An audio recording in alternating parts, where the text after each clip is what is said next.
경기도 가평에 가면 필그림하우스라는 아마 그런 기도원 겸 우리가 묵상할 수 있는 곳이 있는데 아마 가보신 분들도 많이 계실 것입니다.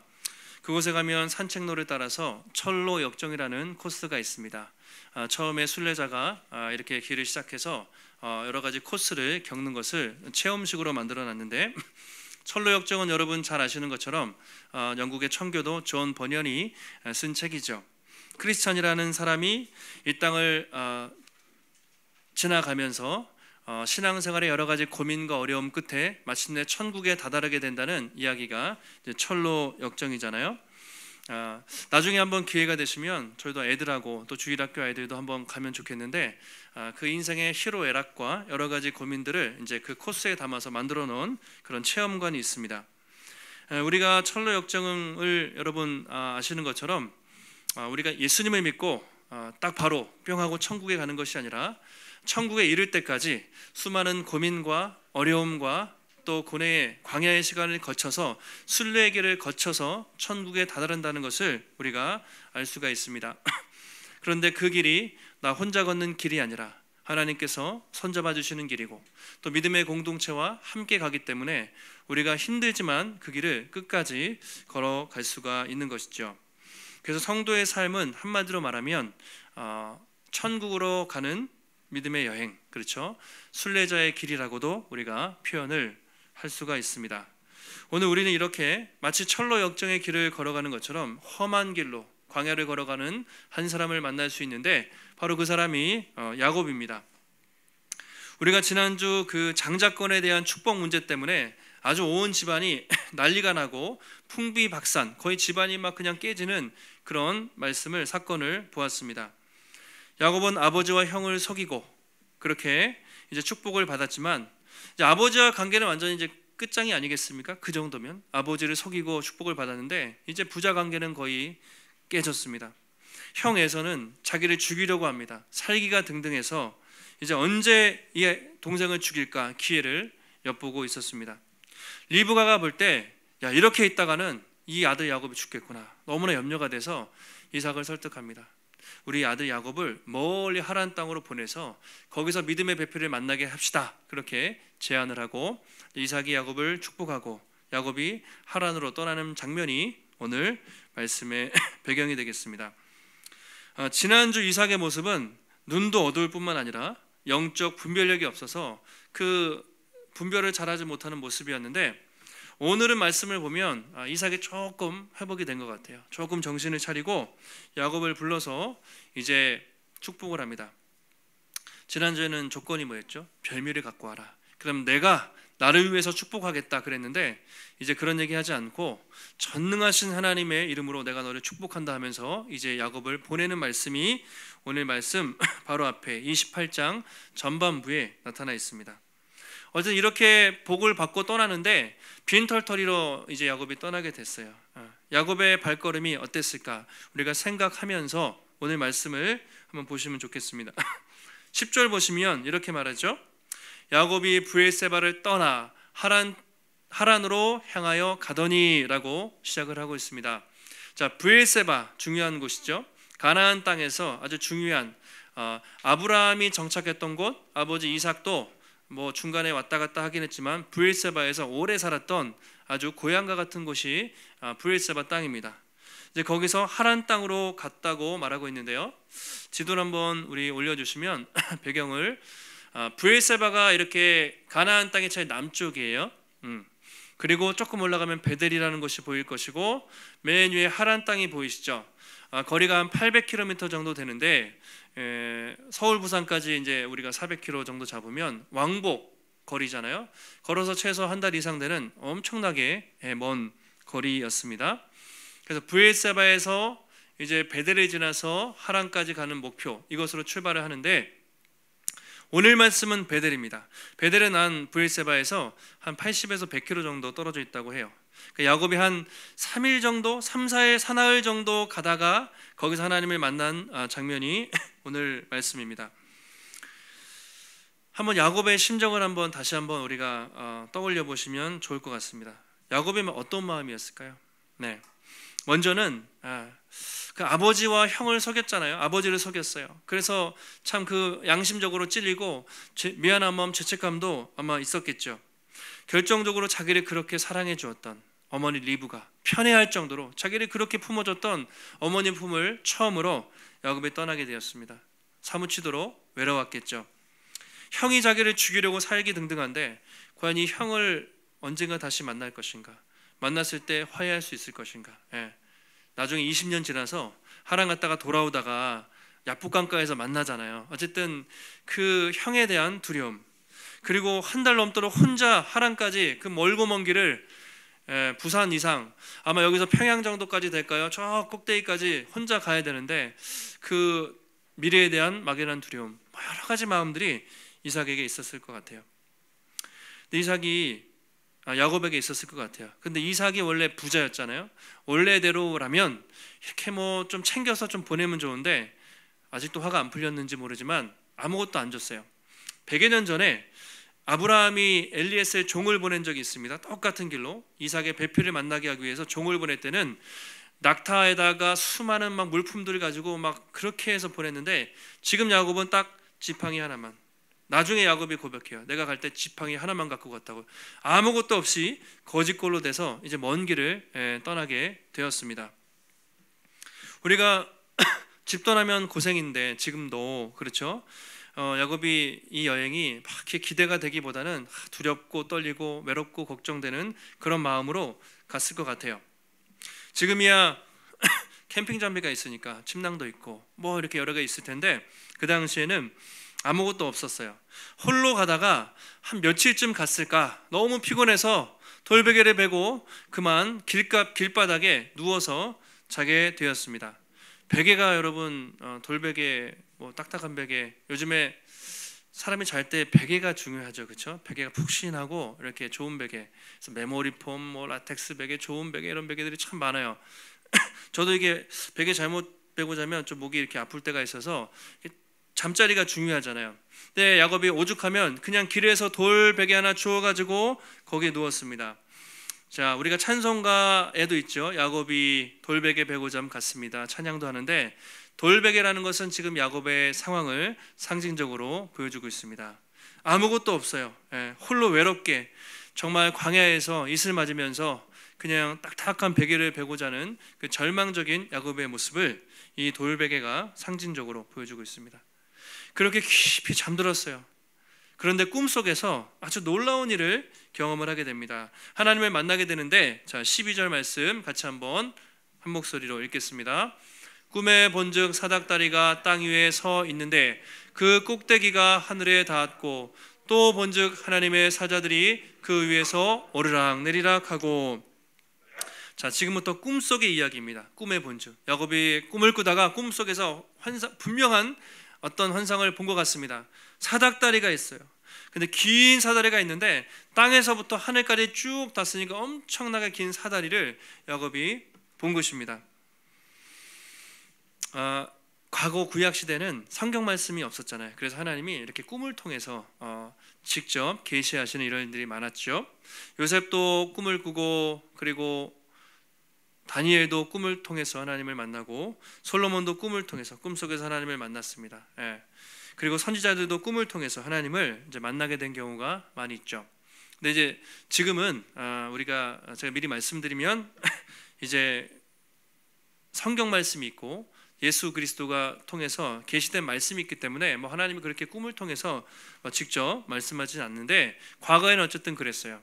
그래서 우리가 꿈꾼 내용을 보면 사닥다리, 근데 이 사닥다리가 그냥 사다리라고도 말하는 사람이 있고 계단으로 말하는 사람도 있어요. 모양은 정확히 모르겠지만 그 형상을 보니까 땅바닥에서 이렇게 하늘까지 닿아 있고 천사들이 내려갔다가 올라갔다가 왔다 갔다 하는 그런 희한한 모습이 그렇게 보여지는 것입니다. 이 사다리가 무엇을 상징하는가, 무슨 의미일까? 일단은 이제 하나님이 그 위에 계시니까 하나님이 야곱에게 말씀하시는 그 장면으로 볼 수 있겠고, 우리가 이제 신약적으로 해석을 해보면 이제 하나님께 나아갈 수 있는 통로가 되시는 예수 그리스도, 예수님 중보자 되신 예수님으로 우리가 이 사다리를 이제 신약적으로 우리가 해석을 할 수가 있을 것 같아요.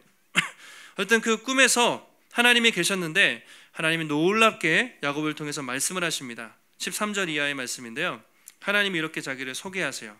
나는 여호와니, 그러면서 너의 조부 아브라함과 너의 아버지 이삭의 하나님이다, 이렇게 하나님이 말씀을 하십니다. 여호와니, 여호와라는 말이 지금은 흔하지만 그 당시에는 그렇지 않았어요. 여호와 그러면 여러분 엘로힘 하면 하나님이라는 말인데 그냥 신이라는 뜻이에요. 거기는 이방 신도 있고 다른 신도 있는 그냥 신. 근데 여호와는 하나님의 이름을 말합니다. 이스라엘 백성들이 섬겼던 하나님의 이름이 되죠. 신명, 하나님의 이름이라고 표현하는데, 여호와 하면 어떤 의미가 있냐면 약속하신 것을 반드시 지키시는 신실하신 하나님이라는 뜻이 여호와라는 뜻에 있어요. 그래서 나는 여호와야, 그리고 아브라함과 이삭의 하나님이다. 그런 말은 나는 아브라함과 이삭과 약속한 것을 반드시 지키는 그런 하나님이다. 그렇게 하나님이 자신을 소개하시고 있습니다. 그러면서 구체적으로 약속의 말씀을 주세요. 축복의 말씀. 13절 하반절에 보시면, 성경을 보시면 이렇게 되어 있죠. 내가 누워있는 땅을 너와 내 자손에게 주겠다. 역시 땅에 대한 축복이 나옵니다. 이삭한테도 비슷했어요. 땅, 네가 누워있는 이 땅, 이것을 자손에게 줄 것이다. 자, 두 번째 약속은 14절에 나와 있어요. 뭐라고 되어 있냐면 자손에 대한 약속입니다. 너의 자손들이 티끌까지 많아집니다. 얼마큼 많아집니까? 동서남북 사방으로 퍼져나가고 수많은 족속들이 너와 내 자손을 통해서 복을 받을 것이라는 엄청난 축복의 약속을 받게 됩니다. 자, 동서남북으로 퍼져간다. 이게 어떻게 성취가 됩니까? 야곱이 12지파의 조상이 돼서 수많은 민족들이 야곱을 통해서 수많은 지파가 나오게 되죠. 그리고 모든 족속이 복을 받는다. 이것은 야곱의 후손으로 누가 오십니까? 메시아 예수 그리스도가 오셔서 예수님을 통해서 천하 온 세상에 복음이 전파될 것을 이렇게 예언하는 말씀이에요. 그러니까 엄청나게 큰 축복의 말씀을 야곱이 받았습니다. 15절에도 또 약속하세요. 내가 너와 함께 있어. 함께 있다는 말 하면 임마누엘, 함께 있다는 말이죠. 임마누엘의 약속을 하십니다. 너를 어디로 가든지 지키겠다. 인도하시고 보호하시겠다는 약속을 하십니다. 그리고 중요한 것이 너로 돌아오게 할 것이라. 이게 이제 특이한 말씀이에요. 내가 너와 함께 할 것인데 돌아오게 할 것이다. 왜요? 지금 이삭은 가나안 땅에 있어야 되는데 어쩔 수 없이 도망자의 신세로 하란으로 가요. 언젠가 돌아와야 돼요. 그런데 거기서 무슨 일이 일어날지, 내가 과연 다시 돌아올 수 있을지 얼마나 두려웠겠습니까? 그런데 내가 땅의 약속, 자손의 약속도 해주지만 네가 반드시 거기 가서 무사히 돌아오게 하도록 할 것이다. 내가 그것을 이루기까지 결단코 너를 떠나지 아니하리라. 하나님이 약속을 해주십니다. 한마디로 너의 인생 마지막까지 내가 책임을 져주신다는 약속을 하나님이 하신 거죠. 여러분, 야곱이 꿈속이지만 얼마나 기뻤겠습니까?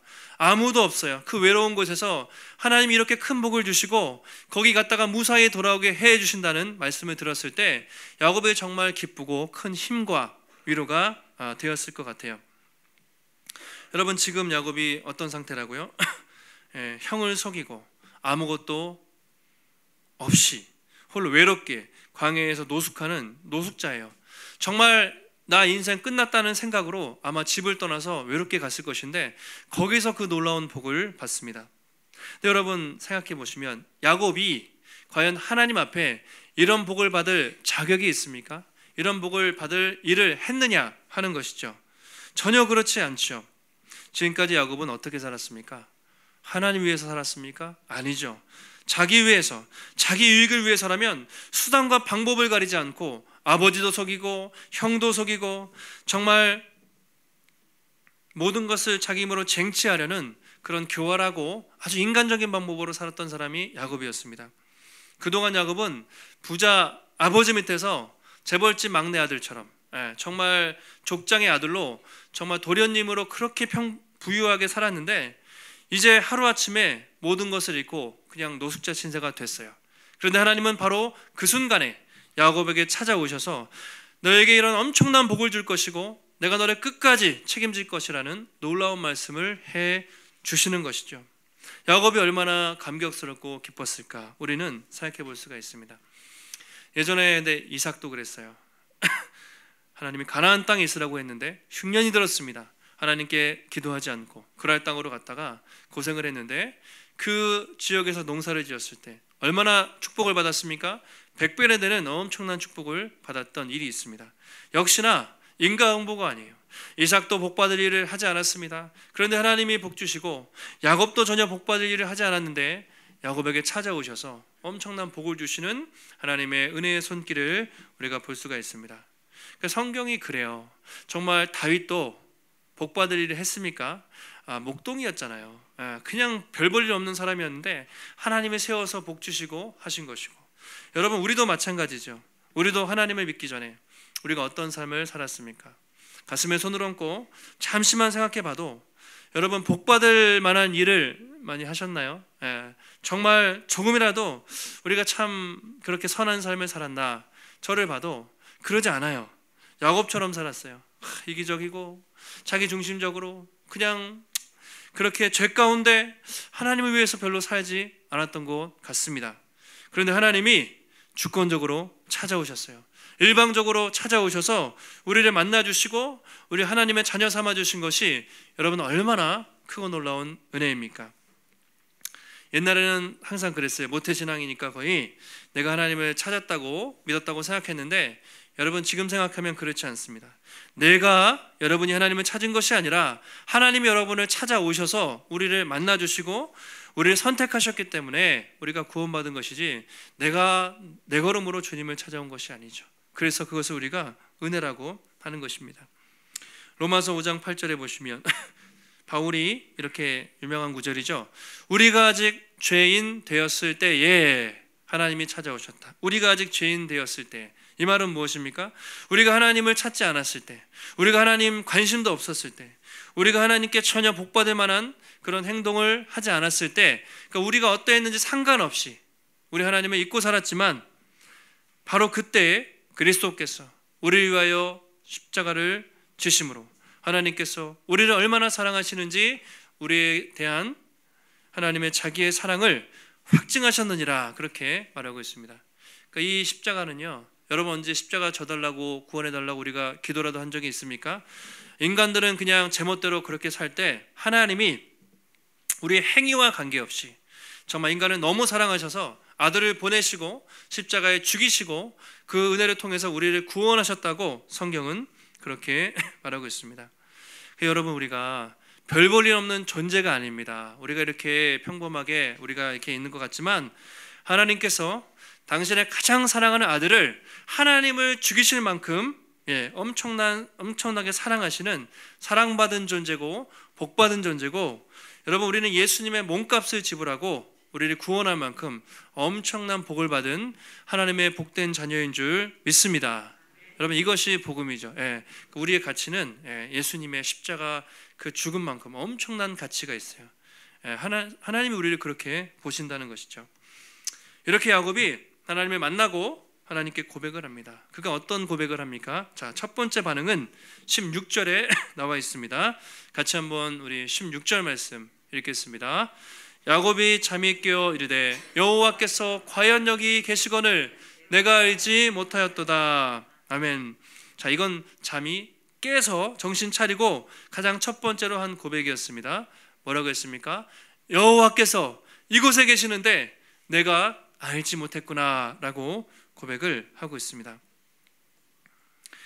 이 고백은 중요한 고백이죠. 야곱이 길을 떠날 때 아무도 없었잖아요. 그 어머니 리브가도 없고 아무도 없었어요. 아마 야곱은 하나님이 함께 하신다는 생각도 못했던 것 같아요. 그냥 자기 홀로 길을 떠난다고 생각을 했습니다. 당시에 고대 근동 사람들의 이 세계관을 들여다보면 그들의 신 개념은 이랬습니다. 세상에는 다양한 신이 있고 각 지역마다 신이 있던 거예요. 지역 신이 있어요. 그래서 가나안 땅에서는 뭐 어떤 신, 블레셋 땅에서는 또 어떤 신, 그리고 애굽 땅에서는 태양신, 각자 섬기는 신이 있어요. 그래서 어느 곳에 있다가 다른 곳으로 가면 그 지역 신을 섬긴다고 생각을 했어요. 아마 야곱도 내가 브엘세바에 있을 때는 하나님이 함께 하시지만 그 이상 하란으로 갈 때 하나님이 함께 하신다는 생각을 하지 못했었던 것이죠. 그런데 그 광야의 한복판에서 꿈속에서 살아계신 하나님을 만나면서 과연 하나님이 여기도 살아계시는구나. 지금까지 하나님은 이 동네, 내가 브엘세바, 요 가나안 땅을 지키는 작은 신으로 생각을 했는데 그것이 아니라 하나님은 광야에서도 함께 하시고 하나님은 어느 곳이나 함께 하시는 그 살아계신 하나님이시구나, 그것을 경험하게 된 것이죠. 그래서 우리가 이것을 하나님의 무소부재하심, 하나님의 편만하심이라고 그래요. 하나님은 이 교회만 계신 것이 아니라 교회를 넘어서 이 직장과 세상과 온 우주를 통치하시는 살아계신 하나님이죠. 야곱이 그것을 경험하게 된 거예요. 하나님이 내가 이렇게 작은 분으로 착각을 했는데 여기서도 함께 하시는 그런 크고 놀라우신 분이시구나. 하나님에 대한 지식이 경험이 확장되는 것을 우리가 볼 수가 있습니다. 그동안 야곱은 가나안 땅에 있을 때, 브엘세바에 있을 때 하나님에 대해서 많이 들었겠죠. 아버지 이삭한테도 들었을 것이고 할아버지 아브라함한테도 하나님에 대한 이야기 많이 들었을 것입니다. 그런데 하나님을 경험한 적이 없었던 거예요. 자기가 이렇게 깊이 만난 적이 없이 지식으로만 알고 있다가 오늘 이 광야에서 하나님을 만나고 이 놀라운 고백을 하게 된 거죠. 그동안 하나님은 할아버지 하나님이었어요. 아버지 하나님이었는데 비로소 여기서 하나님을 만나고 비로소 야곱의 하나님, 나의 하나님이십니다라는 고백을 야곱이 처음으로 하게 된 것입니다. 살아계신 하나님과 1대1로 만나게 된 것이고 바로 여기서부터 야곱의 인생이 180도 달라지게 돼요. 물론 뒤에서 야곱이 실수도 하고 넘어지지만 인생의 터닝 포인트가 되는 아주 중요한, 야곱의 인생에서 가장 중요한 사건이 되는 것입니다. 여러분, 성경을 보시면 많은 이야기들이 있는데 결정적으로 사람들이 하나님을 만나고 인생이 변화된 이야기가 성경 말씀이라고 우리가 볼 수 있습니다. 모세도 그렇게 광야에서 오랫동안 40년 동안 살다가 떨게나무에서 하나님을 만나고 소명을 받고 그가 변화된 삶을 삽니다. 이사야도 그렇고 수많은 믿음의 사람 선지자들도 하나님을 만나고 인생이 변화된 이야기들이죠. 신약에서도 어떻습니까? 베드로도 그렇고 예수님의 제자들, 병 걸린 사람들, 죄인들 다 예수님을 만나고 인생이 변화된 이야기들입니다. 그래서 여러분, 모든 사람은 하나님을 만나야 되고 하나님을 만나야 인생이 변화되죠. 특별히 우리 예수 믿는 사람들, 특별히 교회에 다닌다고 하는 우리 많은 이 땅의 성도들을 볼 때 영적 홀로서기의 시간, 이 광야의 시간, 하나님과의 만남의 시간이 반드시 필요한 것이죠. 지식적으로 하는 것은 사실은 신앙이라고 할 수가 없습니다. 예를 들면 애들이 어릴 때는 곧잘 부모님 따라서 혼날까봐 무서워서라도 친구가 좋아서라도 나오지만 1대1로 하나님을 만나지 못한 아이들은 나중에 시간이 지나면 교회를 반드시 떠납니다. 자기 신앙이 없기 때문에 자기가 하나님을 만나지 않으면 반드시 떠나게 되죠. 하나님을 만나는 체험이 중요합니다. 교회에서 아무리 직분이 있고 또 많은 일을 감당하셔도 하나님을 깊이 만나지 못한 사람은 진정한 신앙이라고 우리가 할 수가 없죠. 네, 여러분, 하나님을 만나기 가장 좋은 타이밍이 언제인지 아세요? 하나님을 만나기 가장 좋은 때가 언제입니까? 여러분 한번 생각해 보십시오. 언제 하나님을 가장 깊이 만나셨어요? 잘 나가고 좋고 세상적으로 여유 있고 평안할 때 만나셨습니까? 아니면 인생의 밑바닥에서 마치 야곱이 돌베개 베고 자는 것처럼 그 고난과 절망 속에서 만나셨습니까? 저도 그래요. 돌아보면 좀 하나님 깊이 만났던 그 시간들은 정말 외로운 시간, 영적으로 홀로 있는 시간, 주변에 아무도 없고 인생의 밑바닥에서 정말 내 인생 어떻게 되는 거 아닌가, 정말 하나님 붙잡았던 바로 그 시간에 하나님을 가장 깊이 만났던 것 같아요. 그래서 만약에 여러분이 혹시 지금 내가 그런 시간이라고 생각이 되신다면 하나님을 만날 수 있는 좋은 기회가 되는 것이죠. 만약에 여러분의 지금 주변에 어떤 분이, 여러분의 자녀가, 여러분의 남편이, 여러분의 아내가, 여러분의 부모님이 혹시 그 어려운 시간을 겪고 있다면 그 시간을 통해서 하나님이 깊이 만나게 해달라고 우리가 기도하는 것이죠. 자, 이제 17절 이하를 보시면 이제 야곱이 하나님을 만나서 이렇게 반응을 합니다. 자, 17절에 이렇게 말하죠. 이에 두려워하여 이르되 두렵도다 이곳이요 이것은 다름 아닌 하나님의 집이요 이는 하늘의 문이로다 하고 야곱이 아침에 일찍 일어나서 돌베개를 기둥 삼고 어떻게 합니까? 기름 붓고 하나님을 경배했다, 그렇게 말하고 있습니다. 두려워했다고 말했어요. 크신 하나님을 만났을 때 두려워하며 경외한다는 것이죠. 그리고 이름을 뭐라고 붙입니까? 다름 아닌 하나님의 집이요 하늘의 문이다. 이 장소를 그렇게 기념해서 이름을 붙입니다. 하나님의 집. 자, 하나님이라는 뜻은 이제 히브리어로 엘자가 들어가면 하나님 약자인데 엘, 집은 베틀레헴 하면 빵집인데 베트 하면 집이라는 뜻입니다. 그래서 베델 하나님의 집. 그래서 야곱이 그 땅을 베델이라고 부르고 그때부터 그 지명이 베델이 되었다고 성경에 기록을 하고 있습니다. 야곱은 인생의 밑바닥에서 아무 소망 없이 정말 지팡이 하나 쥐고 벨 수 있는 건 돌베개 하나뿐, 그렇게 절망스럽게 출발을 했는데 그 인생의 중간에서 생각지도 못하게 살아계신 하나님을 만나고 놀라운 인생의 변화가 생긴 것이죠. 야곱이 이후에 엄청나게 연단을 받아요. 근데 여기는 시작일 뿐이었죠. 20년 동안 외삼촌 라반 밑에서 거의 머슴처럼 고통당하고 그 이후에도 수많은 고난을 겪지만 그런 훈련과 연단 끝에 야곱이 어떻게 됩니까? 마침내 하나님의 사람으로 마지막에는 자손들을 향해서 축복하는 이스라엘 12지파의 조상이 됩니다. 그리고 예수 그리스도의 조상이 돼서 메시아의 계보를 잇는 엄청나게 놀라운 축복의 사람이 되는 것이죠. 아무것도 없는 거지 같은 노숙자가 하나님을 만났을 때 인생이 이렇게 놀랍게 변화돼서 하나님께 쓰임받는 주권적인 놀라운 역사를 우리가 야곱을 통해서 경험하게 됩니다. 여러분, 지금도 이 땅에 많은 사람들은 어떻게 삽니까? 야곱처럼 외롭게, 불안하게, 마음속엔 다 겉으로는 멀쩡해 보이지만 얘기해보면 다 불안해요. 두려움이 있어요. 미래에 대한 두려움, 인간관계에 대한 두려움, 자녀에 대한 두려움, 건강에 대한 두려움, 경제적인 문제에 대한 두려움, 끊임없이 두려움으로 가득 차서 사람들이 살아갑니다. 근데 예전에 여러분 어땠습니까? 우리도 그랬죠. 우리도 주님을 만나기 전까지는 늘 불안하고 두렵고 뭘 해도 우리 마음속에 마음 깊은 곳에 걱정과 근심이 있었어요. 그런데 여러분 2000년 전에 우리 구주 예수님께서 이 땅에 오셔서 우리 위하여 십자가를 지심으로 어떤 일이 일어났습니까? 하나님과 우리 사이에 막힌 담을 허시고 야곱은 그 넓은 사닥다리를 통해서 하나님을 만났지만 예수님이 십자가에 죽으심으로 휘장이 찢어졌습니다.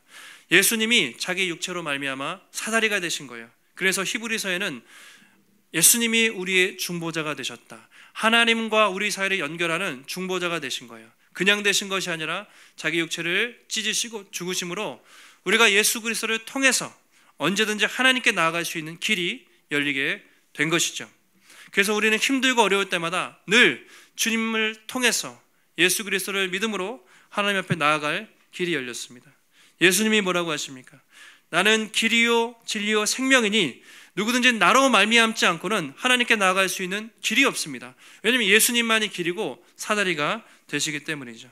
그래서 우리가 늘 힘들고 어려울 때마다 늘 예수님께 기도하고 주님께 기도할 때 하나님께서 우리의 기도를 들으시고 응답해 주시는 그 놀라운 은혜를 우리가 경험하게 되는 것입니다. 여러분 혹시 지금도 야곱처럼 좀 낙심스럽고 참 외롭고 힘들다는 그런 생각이 드십니까?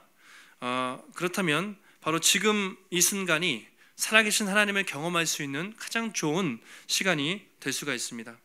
여러분, 하나님은 여기만 계신 것이 아니죠. 어디도 계십니까? 여러분이 출근하는 직장, 그리고 일터, 그리고 가정에서, 그리고 정말 전쟁 같은 일이 벌어지는 정말 그곳에서 하나님이 꼭 함께 하신다는 것을 여러분 기억하시면 좋겠습니다. 나 혼자 내 힘으로 사는 것이 아니라 하나님은 그곳에도 계십니다. 그리고 하나님은 지금도 이슬람과 저 북한 땅과 온 세계 복음을 증거하는 선교의 현장에 하나님은 계시지 않은 곳이 없습니다. 하나님은 온 세상을 통치하시는, 온 세상에 충만하신 살아계신 하나님이신 줄 여러분 믿습니다. 한 주간도 그 주님을 의지하면서 여러분 세상 두려워하지 마시고, 야곱이 오늘 누구를 두려워했습니까? 두렵도다 하나님이요. 우리 하나님만 두려워합니다.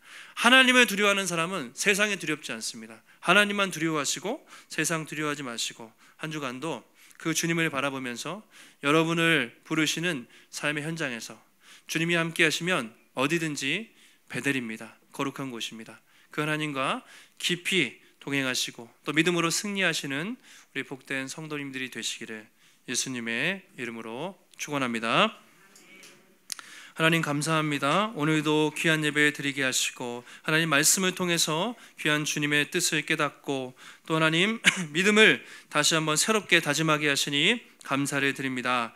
야곱이 정말 거지처럼 도망자처럼 노숙자처럼 아무것도 없이 하나님 광야를 나섰는데 그 광야에서 찾아오셔서 그를 건지시고 놀라운 복을 주신 것처럼 우리 인생 가운데도 하나님 외롭고 쓸쓸했던 소망 없는 인생 가운데 찾아오셔서 하나님 우리에게 생명 주시고 하나님의 자녀 삼아주신 것 감사를 드립니다.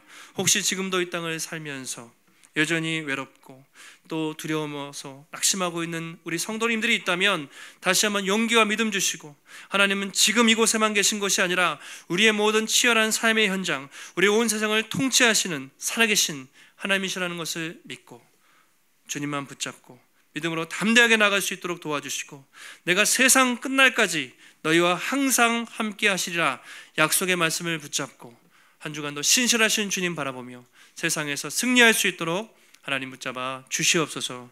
주님, 오늘도 주의 전에 나올 때 우리의 마음과 정성을 다해 귀한 예물 드렸습니다.